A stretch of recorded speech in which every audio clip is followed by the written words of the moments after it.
What's up guys, it's Rage, and in today's video, double specialist? Wait a minute, did I read that right? Well, not really. It's not really a double specialist, but in a sense it kind of is, because when you use a combat knife as a secondary along with your primary gun, it's almost like being the Ripper without being the Ripper. So in other words, in this game I'm using the Psychosis, the robot dude, and I have a combat knife as my secondary. I basically can activate my Ripper, my combat knife specialist, by pressing the triangle button, switching over to the combat knife, and then when I want to have the robot, the Psychosis ability, I activate my specialist. So basically, it's kind of like having two specialists when you use the combat knife as a secondary weapon.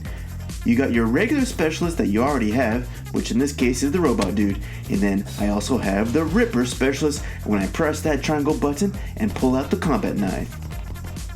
So in the last video we were talking about the combat knife and using smoke grenades, and in the same sense, when you use this, when you have the Ripper ability with the combat knife as your secondary, you gotta be a little sneaky.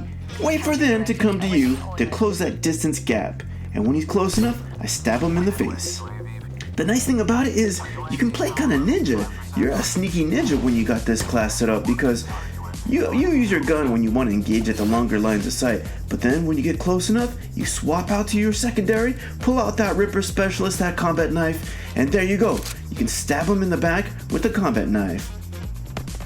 So in a way, it's kind of like having a double specialist, even though it's not a double specialist. Yeah, I know people are going to complain about me saying it's a double specialist, but it kind of is. The knife is an awesome weapon in this game.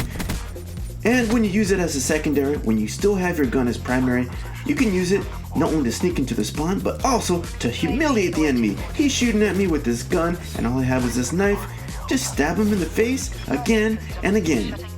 Wait for it, use the Psychosis, confuse him, and then stab him in the back. I hope you guys like this video where we're talking about the concept of using a combat knife secondary, almost like having an extra specialist. Let me know if you've tried it out and how you like it, and as always, I'll see you on the next video.